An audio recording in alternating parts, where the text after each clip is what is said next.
Welcome to the Homeschool Together podcast.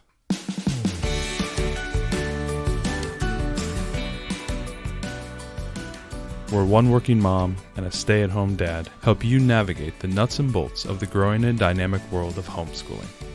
With a focus on early learners, like me. All the ins and outs of building and maintaining your homeschool life. Homeschool. Find out tips and tricks to make things like this easier. I'm reading. And ultimately, enjoy educating your kids. And what's that last thing? Have fun together.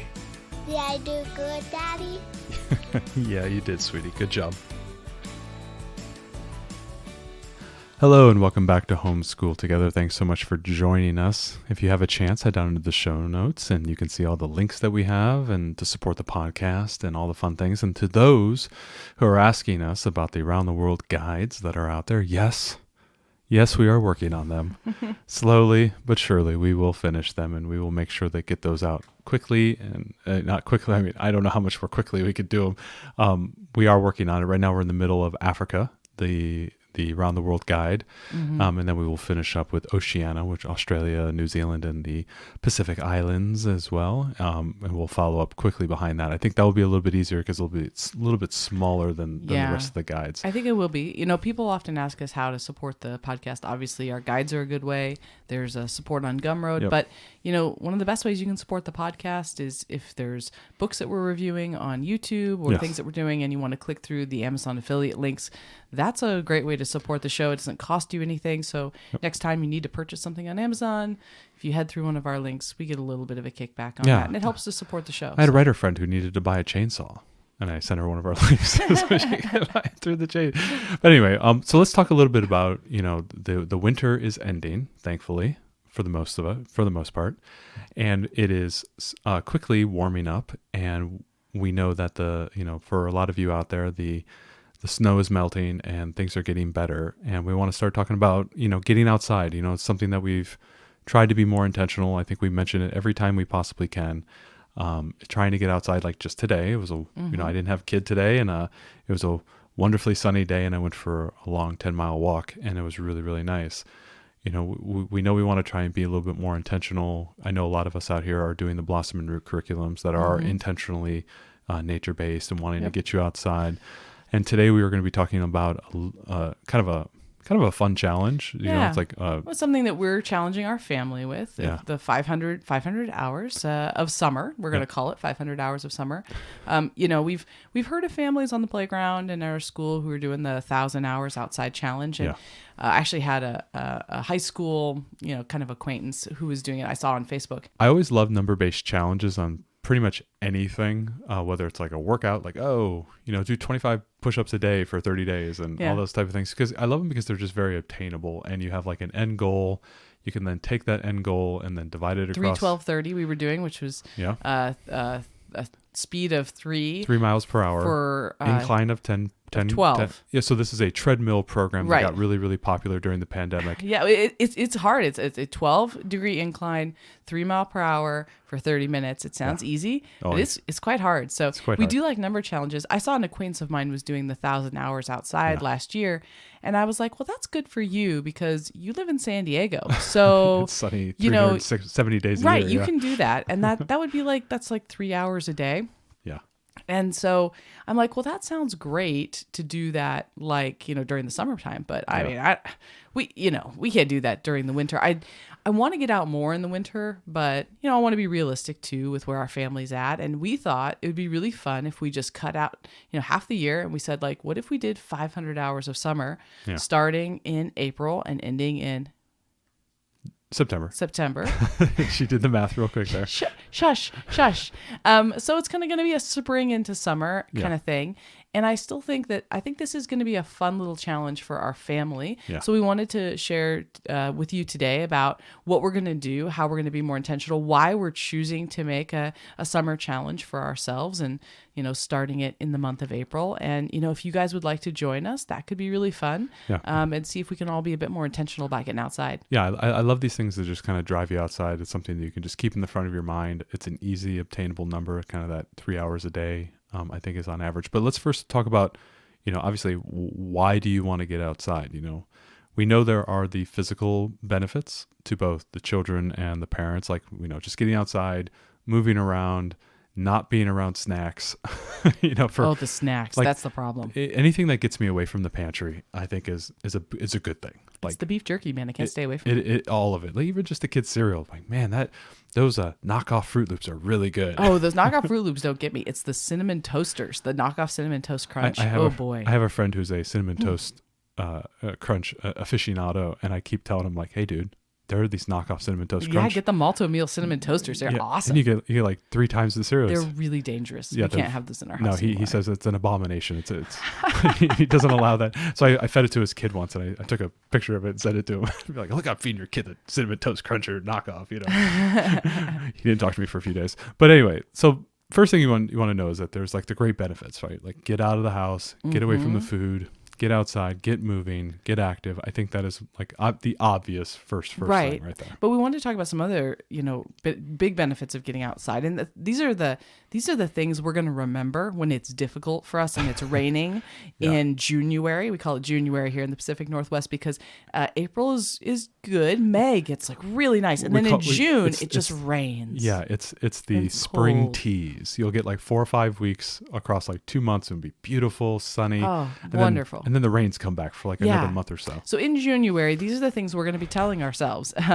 It's one great thing is your kids are exploring the world around them. So it's the physical learning, the knowledge of your area, learning the flora and fauna. And we love the Seek app, and we'll put that in the show notes. Yep. It's a great free app from, I think it's National Geographic. I believe he has a partner with them, yeah. It's wonderful. So getting to know the flora and fauna of your area. I love the cultural and local, connection. Like you don't necessarily have to go on a hike. You can go downtown. Walk around, go through some shops. Absolutely. Go see that little park that's over by that area that you've never been. And right. It doesn't all have to be hikes, but if you want to hike, the All Trails app, and we'll link that to another great free app that we've gotten a lot out of. We've done reviews on both the Seek and the All Trails app, so we'll make sure I'll link both of those in the show notes. Yeah, those are a couple of fabulous free apps. So those are some things we wanted to remember. Also, this is about improving physical skills for our kids, coordination, accomplishments, whether it's hiking or climbing, or for our kids learning to use their scooters at the skate park. Exactly. Right?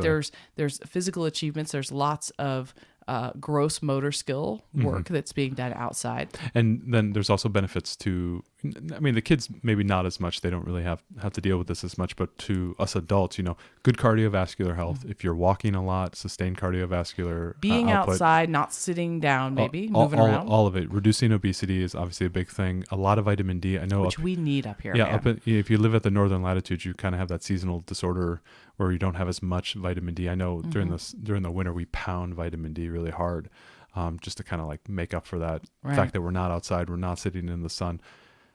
Getting outside, walking, getting that vitamin D is such a wonderful thing. You can also decrease your blood pressure, cortisol output, heightened immunity. All these things are kind of like outflows of being out in nature. Decrease muscle tension, increasing alertness for our kids.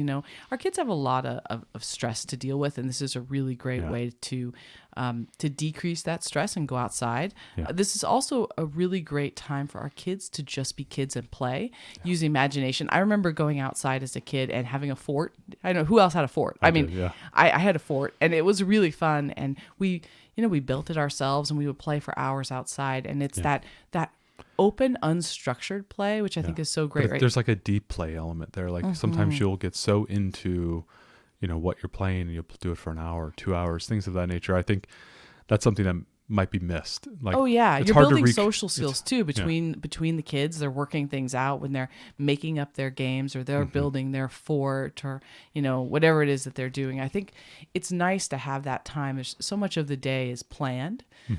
It's really great to get outside and think about that unplanned time. One of the episodes we should link on in the show notes is actually our very first interview, which was with Hope Helms, who ran an outdoor forest preschool. And she talked a lot about the importance of getting outside and outdoor play. And so if you're interested in more about this topic, she was a great interview that we'll link down below, so you can listen to that too. So that's a lot of the kind of the physical benefits of being outside. Let's talk a little bit about the mental elements. Obviously, engaging in that kind of relaxation, kind of turning things off, turning your brain off, and just experiencing and playing. something that it can easily be done and obtained by being outside. It's one of those things where there's not that much, effort to pay attention to nature. You're kind of, Right. engaging with it naturally. Obviously you can like go out looking for birds and things, and you can have some intentionality there. But a lot of times when you're going outside and you're just going for a small hike, you're just kind of letting nature wash over you. You're just like, I'm going to go along this path. Yeah, you're immersing yourself. Yeah, and you're not really thinking about like, I'm going to go try to find something. I'm just like, hey, I'm going to walk on this trail, and whatever happens, happens. Hopefully the bear, doesn't happen, but it maybe a bunny instead. Yeah. For me, the big thing about being outside is it really turns my brain off. I have a tendency to overthink. I have a tendency towards anxiety. And it's one of these things, especially when I'm feeling kind of panicky, that getting outside is one of the best ways to help me relax. I think that it's engaging so many of my senses at once. That and all of that fresh air. And I know that it does that for our kids too. If our daughter is feeling particularly stressed out, sometimes we'll just go for a walk down to the mailbox, nothing big, or we'll sit out. We have in the summertime, we have a really wonderful portable hammock that you bought me from Amazon. Yeah. We'll link that in show notes because it's really nice. And we just have it in our backyard. And our daughter and I will just sit there outside and we'll read a book together. Read a book, yeah. You guys tend to read in the summer. Yeah, we'll read Harry Potter, or we'll just sit and we'll cuddle on the hammock and we'll talk. And things that are bothering her really just seem to kind of flow out as we sit there in the sunshine and we rock in the hammock and we listen to the birds and we look at the clouds and try to figure out cloud shapes. Well, it's such a calming experience. The other thing too that I like when we're outside is we tend to do a lot of walking when we're outside, and we tend to do a lot of talking because there's. It's hard to like look at your phone while you're walking. It's hard to, have screen time when you're walking. It's hard to do that. So like for us, it's a very social experience being outside. It's something for us to catch up, and also talking with the kids. When we're out moving and going places, it really forces conversation, and it forces that like kind of that communication. It's a great way to catch up. I know it's something that we love to do at the end of the day is just like catch up from the day, right? And go for a walk and talk for 30 minutes. Yeah. Sit out on the back patio and just catch up about what happened today. I worked for a company that had a slogan for all of us employees. It was called Be Here Now, which was really about safety with the company, but also just about engaging with employees and, being present. And I really think about that a lot. And I think about when I'm outside, I feel like I am there. I'm fully there, right? I'm much more aware because, you don't want to trip or, there's other outside dangers. There's other competing noises and things going on, right? And, squirrels in the yard and just different things. And I think that you're really more present outside. I don't want to look at my phone. Whereas I'm inside and boy, I'm on the Facebook. I can't stop it. I think it's just because there's a lot of stimulating things to look at outside, whether it's just, that, like what you said, like I don't want to get run over by that car coming down the street, or, I don't want to trip on that, crack in the that uneven piece of pavement right there. Like you just got to pay attention. And the thing is you're paying attention to the world, you're paying attention to the people, you're watching your kids, scoot along the bike path and where are they? They're too far. Oh my God, why do they keep going so far away from us? They always go too far. They always go too far. And all that stuff. The other thing too is that, there are a lot of kids who struggle with anxiety as well. Yeah. And it's a good way for them to kind of get out and have those same experiences where they're not having to worry about things. They're not, worrying about their schoolwork or their classes. Right. There's no pressure to perform outside. Exactly. Right? A lot of times we're out there and, we're just, we're doing it to be out in the sunshine or the rain. And we do it as a family. And a lot of times it's your least stressful environment is with your family. They don't have to, go play with their friends and they're worried about, what is my friend thinking, or, what type of game are we playing? Are we following the rules correctly? Are we playing correctly? It's just, it's the family. We're out walking and doing something. Even, we have our daughter has another best little friend and we're good friends with their parents too. And we all get together. The first thing kids want to do is they want to go outside together. Yeah. They want to run around. They want to play lightsabers with pool noodles and they want to play on the equipment in their backyard or they want to swim in the pool, and they get so much out of being outside. The other thing that I notice, and I think that this is it's not just a physical, but I think it's a mental. When our kids have been outside a lot that day, boy, they not only do they sleep really well, but they're very like, we come in and it's like, hey, we got to brush teeth or we're going to have dinner. They're noticeably calmer. They are. They really, I was going to use the word compliant. I didn't want to use that word, but I mean, they're just. Compliance fine. Yeah. We're all about compliant children. Yeah. they don't seem to be as argumentative, No. they don't seem to fight as much amongst each other either, right? So when we say, hey, it's gonna be time for dinner, or hey, we're gonna do this, or we need to sit down and do some homeschool or whatever it is, they're stimulated, they're filled, their cup is yeah, filled. I think their cup has been filled. And when we, that night when it's time to turn in and tuck them in, we don't get whining about going to bed. Really, so I think it's really good for us. It's really good for our kids. I know that with our 3.5-year-old, if she doesn't get outside in that morning time frame and get some activity, or hasn't gone to preschool and she's just inside, man, that nap time is a tough one to get, because she just hasn't had much exercise. She hasn't done much, and I either have to be extremely stimulating to her during the morning, whether it's activities and painting and activity and play and all that stuff, or I could just take her outside for a scooter run and to the park and have her play at the park for a few, half hour and come back. And that's more than enough for her to okay, fine. She'll take her nap very easily. Right. And I notice those slight changes. If you just don't get any activity whatsoever for that day, it's hard. It does cascade throughout the day, because, I don't know. There's some action that's just heavily stimulating being outside. Yeah. The other thing too is that there's no schedules outside, so you're not having to worry about moving from A to B to C to D activity. Yeah, typically not. Just you can go outside and you just go do something and have fun. I always notice that especially with these younger ages. I don't know as much for the older kids, but they're almost pretty cool doing anything. They would be happy sitting and watching a TV show on Netflix. But they would also be happy just playing at the playground and running down slides and stuff. They're not old enough where they have heavy preferences towards screen time or heavy preferences towards ours don't at least ours don't. Yeah, we're really happy about, and we haven't been crazy careful about screen time, but we definitely watch. We're careful about what they watch and how much they watch. But they do watch cartoons and things like that, and it's fine. So why are we creating the summer challenge? Why the 500 hours? Why is it? Well, so for us, we were talking about what could we do this, as we're starting to feel winter fade. We're almost into April. We were talking about what could we do to try to get outside more. Yeah. Should we schedule time every day? Should we make a plan to do something every weekend? We were kind of kicking this back and forth, and we thought, well, why don't we sign up for this 6 months to do this 500 hours, which is, about 3 hours a day or so, just under. And we thought, if we do this challenge, then this is something that we're both engineers. We love, we love math. We love numbers. We love tracking. We love tracking. Yes. And, it's been really helpful for us in our fitness and weight loss journeys. So we thought, this could be kind of cool for our family. We don't naturally gravitate to being outside. Neither you nor I really do. And our kids don't. Although, actually, I think our younger one, she really does love being outside. Yeah. But it's not that we don't like being outside, because we do, but we don't think, oh man, I can't wait to get outside. I mean, it's it's a little cold, it's a little rainy. And I think that this might be something really good that pushes us out of our comfort zone, because even though it sounds like, oh yeah, well, you're just doing this during the nice time of year, in the Pacific Northwest, it's a mixed bag, man. Yeah. So it's still going to be... Even in the summer, our mornings are very chilly. Right. There's going to be plenty of days when it's cold or rainy or both.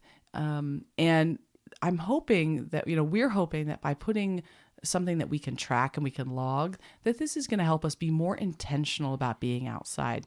I hope that we hit our goal, but more than anything, if we do more time outside this year than we did last year, I think we're going to be successful. Well, and it's the idea of building stamina, like any type of exercise or mental challenge, or, mental, you're trying to change some habits or something, starting off small, building up that new stamina, those new expectations, that becomes the new normal.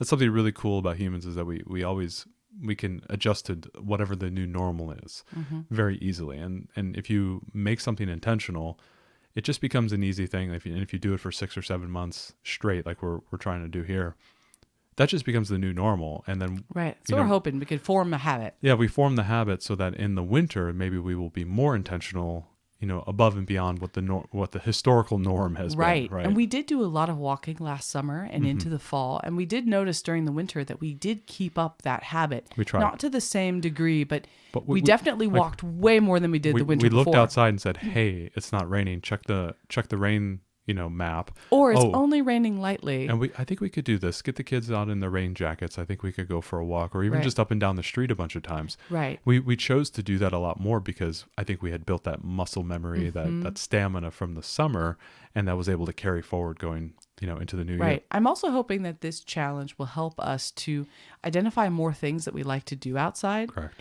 Clearly, our family likes to walk outside. It's something that we've already established. We like going to the parks. We like going to the Our kids like to ride their bikes and their scooters now, and that's really something. But I want to find even more things that we like to do outside, whether that's, the kids having more open-ended, imaginative play, especially in our backyard. I'd really like to explore more of that. Mm-hmm. I'd like to get us out this year, maybe think about some kayaking or other kinds of boating. Yeah, we've got the dual paddle boards that we start. Mm-hmm. We got to tease a little bit of that last year, and I think we really enjoyed that together. Yeah, the stand-up paddle boards are great. Yeah. I'd like to think more about camp trips and Mm-hmm. beach days and things that we haven't leaned into as much. One of the things about the Pacific Northwest is the highlight of the Pacific Northwest is the nature that's all around us, and I don't think that we as a family we don't take advantage of that enough. We don't enjoy that as much as I know we would both like to. Yeah. So we're hoping that by putting this metric that we can really think about, okay, let's be intentional. Let's get our butts outside and start learning to love more of the nature around us. So let's talk a little bit about being successful. One of the best ways you could do this is just view it as any other extracurricular activity that you're doing, that it's an important part of your week, whether it's like how we treat homeschool or how you treat like going to dance class or, how mom goes to yoga or, you work out in your garage or whatever. Just treat it like another activity that you have to do on a daily basis. Right. I know a lot of families, like for us, we homeschool all year round, but we kind of dial it back just a tad in the summer. So it does free up more time. We're not at our parent partnership. Our youngest this summer will be going to a summer preschool. So that's a little bit of a change. For our own sanity. For the benefit. She's just such an active kiddo. She needs it during the summer. And she loves it. She's a very social kid. And so like doing, the summers can tend to be more open, and then we have the ability to schedule a little bit more time.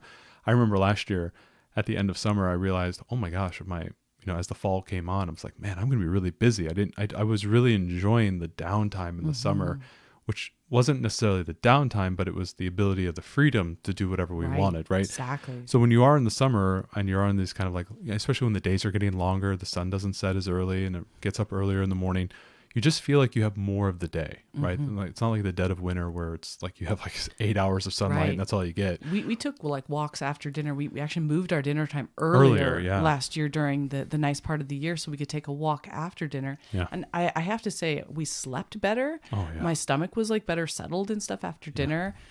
By having that nice outside time, and our kids slept great. Even though it's really hard here when it gets dark later to try to put a kiddo down to bed at 7:30, it doesn't get dark till 10. This is a problem. And the days we were able to get the kids outside and go for a walk, go down to our neighborhood park, it absolutely made for easy bedtimes. Absolutely. Next thing too is that when you're taking these trips, especially in the summer, or late spring, early fall, a lot of families will take additional trips. Planning those trips to have a lot of intentional time is another way to do that. So like if you're going to go visit family in the summer, or if you're going to go on a nice spring break trip, or you're going to go camping through the summer, obviously you'll be outdoors. You'll get to claim all 24 hours a day while you're challenged.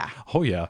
But if you do go somewhere during the summer, you go to that timeshare or whatever it might be that you go to, think about the outdoor activities. Think about what you can do. Think about the hiking. Think about the whatever. We've been much more intentional about this we have since last year. And we've been on a couple of mini breaks, just the two of us without the kiddos, when grandparents have watched the kids.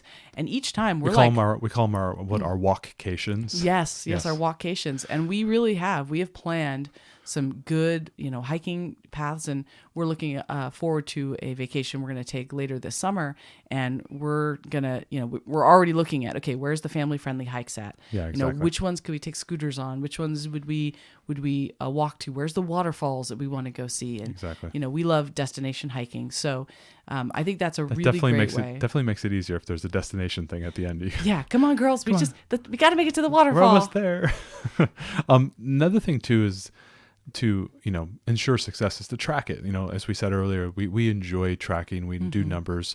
Obviously, we do a lot of planning software to help us with our homeschooling. Simplest thing you can do is just Google Sheets, and you could just have it on your phone. Yeah. Open it and say, hey, we were here from 10 o'clock to 1 o'clock. Add a 3 there, and you just keep adding your days. You can also print off like some sheets, or you can do like some graphing paper or something like that. Yeah. And then just start filling in the boxes. You can engage that with your kids as well and Right. have them do fun things, so you can create something very simple. We're thinking about maybe doing it like 50 block increments, Yeah. 50-hour increments, and every 50 hours There's like a reward. there'd or be a some sort prize. of Yeah. reward. Maybe that's I mean, I don't want to have every reward be a trip to the froyo place, but maybe it's a trip to the froyo place. Well, or maybe it's a family going out for a movie, or maybe The it's family movie, I know in our area during the summer, there are $1 children's movies where they play kind of like classic children's movies at the theater, and they're like $1. And like, hey, that's a great $3 to go to see a movie. That's a nice reward, especially for me in the summer. Absolutely. Or, maybe that's a friend of ours did like, the kids got their own water bottles after a couple hundred hours that were like had their names on them, So, I mean, you could do different things. They could be things. Maybe that's the point where, our daughter recently graduated. She has her own Camelback now, and she's very excited about it. She's very excited about that. Very excited. So maybe it's that. And we're excited too. So she's not sitting there like trying to hit the water on our bags. That's true. That's true. Our daughter recently got her own hiking boots. She's super excited about that. So, maybe your rewards are something that help you get out even more. Your first reward could be sunglasses for your kids that are cool. They're new.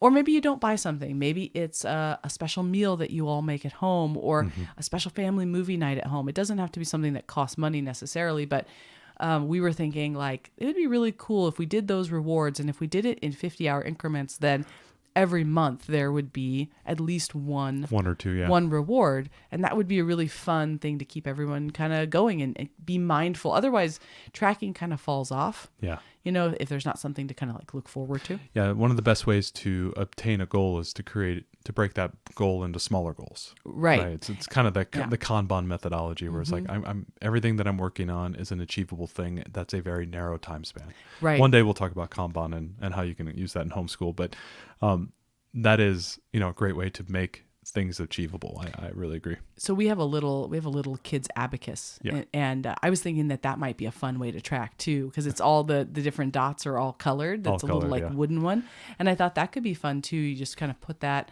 up in a prominent place, and you slide it over, and when you've got 5 rows together, then we can go and do our reward. Something like that I thought could be kind of cool. No peanut M&Ms or marshmallows, because those won't make the 50 days. No. So let's talk a little bit about ideas. So one of the things that people go, oh, this is great, wonderful, but then like you immediately hit the wall of like, well, what do I do, right? Right. So let's talk a little bit. So first thing you can do, most obvious because we are homeschoolers, is homeschool outside at the park. That's something I did all the time last year, especially in the spring and the fall time frame. I constantly packed my homeschool bag, put and then the next one here is homeschool on the go, like, get some snacks and whatnot. And I would do lunches out there, and we would walk to the park. So immediately I'm getting free steps, I'm getting outside. They're on their bikes, they're on their scooters, they're getting to play. We get to a destination, or we drive somewhere and then we walk to another destination, or we go to a park and we get to play, and then we can then do some homeschool, and then you can play some more, and then maybe you can have lunch and that type of thing. Really wrapping the homeschool around the outing is a super easy way for you to get a lot of fun things, especially if you're at like a park during like, if it's still the school year. This is something you basically have it all to yourself. It's all to yourself. Obviously there'll be like a lot of the young kids. If you have like a neighborhood park, very often those neighborhood parks are ghost towns during the day. Yeah. So hit that up. It's a sunny day. It's like 50, 60. It's beautiful. And we walk to the park, sit down. I have the blanket, the neat sheet. I roll that out. We do a little bit of homeschool. Then I let them go play for a few. They come back down, do some more homeschool, do some activities. Maybe you send one kid to go play, you homeschool the other, that type of thing. And then you have some snacks and you have some lunch, and then you get to play again. It's a great way to kill like 2 hours. Oh, it's a really fun thing to do. Yeah. It's really fun too if you need to school one child, let the other child play because Yeah. you're in a new location. I know we did a lot of like the girls would play hide and seek, and tag, and the other thing is I think reading outside. Anytime that the weather is good, we do a lot of reading as homeschool parents and read outside. Yeah, For you us, it did was that. in the hammock, but you know, even just get a blanket, lay it on the grass in the backyard or the patio, sit outside and read. Exactly. If you're going to read inside and it's sunny, it's almost a shame. You need to get outside. And, Right. Get outside and do that. That's one of the easiest ways you can easily do all your like if you're doing your social studies curriculum and your Blossom and Root or build your library or Torchlight or whatever you're doing, and you've got to read some children's books. Man, do that outside. Why do that inside? Do that outside. That's a great suggestion. It's just the easy way to go. Obviously, next thing we talked a little bit about it. Riding your bikes, doing scooters, going to skate parks. I know our daughters roller skating. Our daughters love going to the skate park because they can do the ramps and they can. Yeah. And I have to say, I was a little nervous about the skate park because I kind of thought it was just going to be teenage boys populating the whole thing. But they're pretty respectful. They are, but especially during the middle of the day, that's the great thing. There's nobody there. It's all ours. The girls love going during the middle of the day. And you'll find other small children there at the same time or other homeschool kids. Everybody tends to be at the same speed. It's really, really nice. It is really great. Absolutely. Next time, obviously playground time, but doing hikes and any type of hikes. Boating or kayaking, if that's something that's, floating on the river, if that's a big thing. Oh yeah. We love going floating. Doing swimming. So if you, for example, we have a backyard pool, not in ground. It's a assembled thing. It's in the garage. I got to pull back out and refill it. But it's a nice big round Intech pool. We did the inflatable one for 1 year. The one that it's like 30 inches tall. But we had to upgrade. We upgraded to the, the 10-foot pool now instead of the 8-foot pool. What do we got? 12 foot? No, I think it's the 12-foot because the inflatable one just could never hold enough air. Could never hold enough me. That was the problem. It was me and the kids.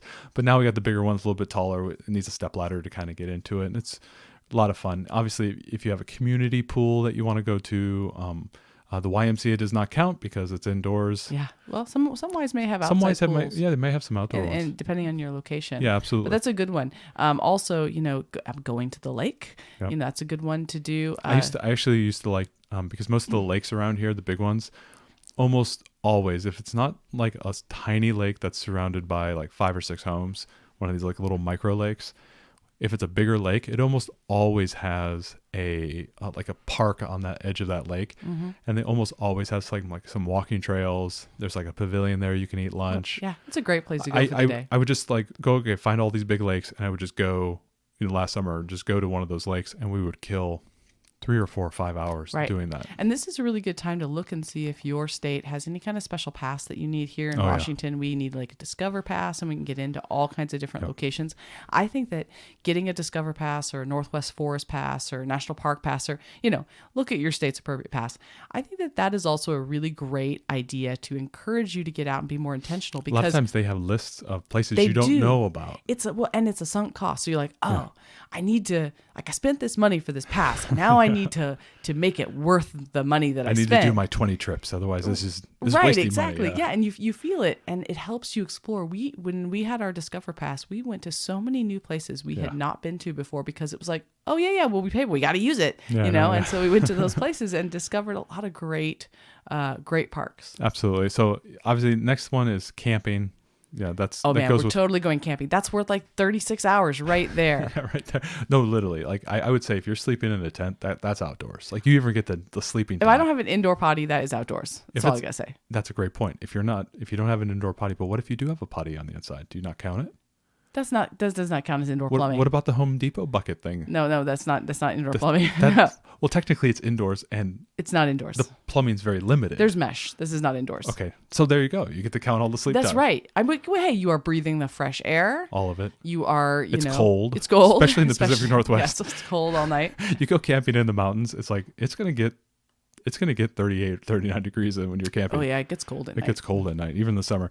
Next thing, going to the beach. We don't have as much of the beach experience here in the Pacific Northwest. We have plenty of beaches. It's just not like a swimming beach. Yeah, it's more like a rock beach. Yeah, the Puget Sound tends to have like a lot of rocky beaches, and then there is a sandy beach, that water's really cold. That's right. There are some like tidal pools and things that you can go explore. And yeah, the shallow areas can be swimmable. Right. My Like folks live out where the sandy beach is at, and there's like clamming out there that the but kids go with them. That's the Pacific, man. That's cold. I mean, it's really cold, and but the kids do like to go and wade in the water in the height of the summer. I think they're crazy, but they love it. Yeah, I know. The thing with the rivers here in the Pacific Northwest, they're very cold. I mean, it is very cold. It's something that you can swim if it's pretty shallow, but you're definitely doing. And it has to be really hot. It's definitely a natural cold plunge, which we should start a Kickstarter to fund my cold plunge that I keep talking about to everybody. Next thing you could do is tour your city. You don't necessarily have to do hiking activities or outdoors or go to the park or whatnot. You can just walk around your downtown. Yeah, we have like a really cute main street in our town, and lots of, or you can go to new towns you haven't been to. Visit other little towns in walk your area. around, get a coffee and stroll along. There's one town that has like a really nice river walk around their downtown, so you can park, you can go to all these cool shops and stuff, and then go walk by the river and have a pastry, and it's a fun day. Absolutely, yeah. So you're touring the cities on foot. Next thing, a city tour. So if you have a larger city in your area, like for example Seattle for us, we could go to a museum. After you're done with the museum, you take a little tour as well. That's right. Let's walk around. Go to the bookstore, go to this, go do that. And I would say that time outside where you're walking along the street absolutely counts as outdoor time. Absolutely. So you can absolutely load multiple things. Go to the zoo as well. We have the wonderful zoo on the north side of Seattle, the Woodland Park Zoo. You go do that for 8 hours. That's a great day. That's a great day. It's a beautiful day. The zoo is really nice. It's wonderful. It's a great experience for the kids. Next thing, if you're going to eat out, see if you can find a restaurant. So many places became eating out locations because of COVID. There are so many restaurants who are keeping those kind of outdoor patios going. If you're going to eat out, eat out, eat outside if you can. Like, it's such a great way to get a quick hour or two and make that choice of eating outside, or eat outside in your own backyard. We've got a patio table, and there's plenty of times during the summer that we could definitely eat out back, and we just don't as much. It doesn't. A lot of times in the summer for me, when I'm making lunch for the girls, I'm making lunch and I'm like, you need to go eat that outside on the patio. Yeah, and they will spend 40 or 30 minutes eating outside, and then eventually they'll get up and they'll just start wandering around and playing with stuff. Right, yeah. And that is a wonderful way to just get a quick hour. You can do that for breakfast, you can do that for lunch, and you can do that for dinner. I know I like to grill a lot, and in the summer, a lot of times, when the wasps aren't going crazy, we'll eat our dinner on the patio outside. Yeah. It's such a wonderful experience, and you can just kind of sit back and just enjoy yourself. The kids will go swing. Right. We have a slack line in our backyard with some swings for our kids, so we didn't have to set up a whole swing set. No. So maybe Matt will link what we have, but it really worked out really nice. But that's a great way to get outside. The other thing is to plan a few, all day outside activities, whether that's a day long hike you're going to, or you're going to visit some sort of outdoor attraction. We have like an old West town that's a couple hours from here. There's a Bavarian town in the mountains we could go to. Yeah. Going to a theme park, or going to an all-day water park or an all-day experience somewhere. There's all kinds of outdoor, especially if things. If you stack like a couple camping trips, you stack a couple outdoor activities like that. You shove the kids outside for lunch or dinner every single day for 3 or 4 months. That is a great way to stack a lot of hours, because it's not just 3 hours a day. You don't have to hit 3 hours a day. You got to hit the 500, and that's what we're telling ourselves. Yeah, and I think it's important to say you can bulk grab hours. You sure can. It's not to us about. It's not to me as much about hitting this exact number as it is about really being more intentional about being outside. So for your family, whatever might be your number, or make it up, or maybe you want to have a weekly goal or something smaller, I think it's about the intentionality. Yeah. And I don't think that I'm not going to be unrealistic and say that we're going to get outside when it's pouring rain. No. That's miserable for us and our kids. I do think that if you have the right gear, getting outside in adverse weather can still be a lot of fun. Mm-hmm. That's the place I hope that we get to. Yeah. I remember when we interviewed Kristen Drenzik early in the podcast, she's from Alaska, and she was talking about Alaskan supermom. Yeah. She was talking about the importance of having the right gear. And I really believe that, making sure that your kids are going to be warm and dry when they're outside so that they will want to be outside in more adverse weather. And we've tried to kind of adopt some of those principles and get our kids the right gear and get ourselves the right gear so that we don't mind being outside. We've been slowly upgrading pieces like better jackets, better boots, better this, gloves. Right. The gloves have been a big one this year, right? Especially when it's cold.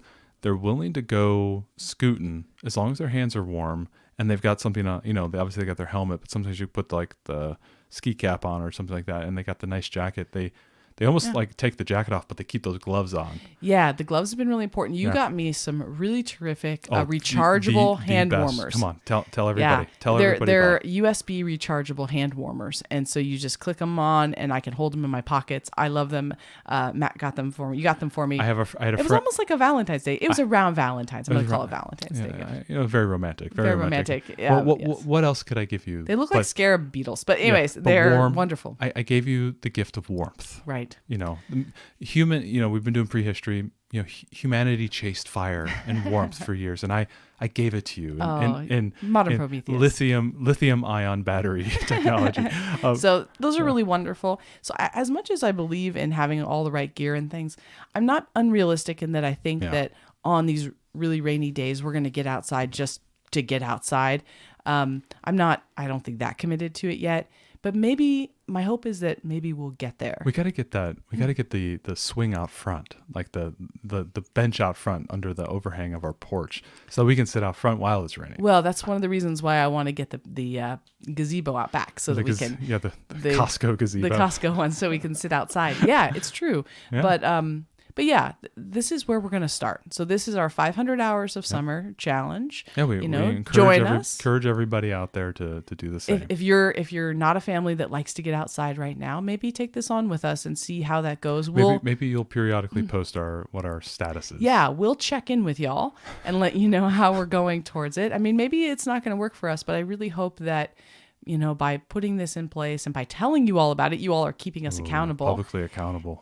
For it. And I hope that, my hope is that every year we get out more than we did the year before. Yeah. That's my real metric for success in this is I want to get out more this summer than we did last summer. And we were outside quite a bit last summer, not 500 hours, but I want to get outside more in the summer. I want to get outside more in the shoulder season of early spring and later fall when the weather does start to go down. I want to build that stamina up. And I'm hoping, that this will be a gradual, I want our family to fall in love with being outside. I think that's because it doesn't come naturally for us, but we see the benefits of it. So hopefully you all will join us and come along on this journey and get outside more. Absolutely. So let's talk about what we're consuming. All right, everybody take a knee. Mr. Matt's going to give you my Billy Shakes way to consume Billy Shakespeare. I just ran through another wonderful, I have my system. So I just finished another Shakespeare play, and I'll tell you what I do. I think I've alluded to this before on the podcast, but I'll reiterate it because I think it's the best way to consume Shakespeare. Best way to consume Shakespeare is not to read Shakespeare. There it is. I said it.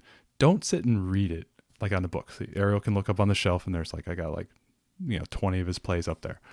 Yeah, Ariel's just throw them out. We don't need them. We need the shelf space. So this is the thing. What I love is to take the Cliff Notes. So check out the Cliff Notes from your local library. They have them, whether it's Spark Notes, Cliff Notes. There's all the various notes. Find the play that you want to consume, and what you do is you read the summary of every single scene. So you're on Act 1, Scene 1, and what I like to do is I like to read about the first 3 scenes. Have about 3 scenes. So read Scene 1, Scene 2, Scene 3. And then what you do is on your Libby app, on your phone, on your tablet, whatever it might be, download the BBC audio production from your library. I know they're at our library, so check to see if they're on your library as well. The BBC did these essentially audio plays of the various Shakespeare plays. They took the plays and they edited it down just a tad because I was doing my summary and then I was reading while I was listening to it. And I noticed that they were skipping, a couple lines here and there. They would leave out a little bit of exchange here. And then they were cutting out maybe 5 or 10% just for maybe flow reasons, for whatever reason. And sometimes they might like, there'll be like a really short scene that they'll just clip. They won't even do that scene because it's maybe It doesn't advance the plot. Doesn't advance the plot, or it's kind of like a loose hole that Shakespeare left in one of his plays, if Shakespeare actually wrote the plays. I love that conspiracy theory. And so what I end up doing is I'm just reading the summary, and then I listen to those scenes that I've listened to.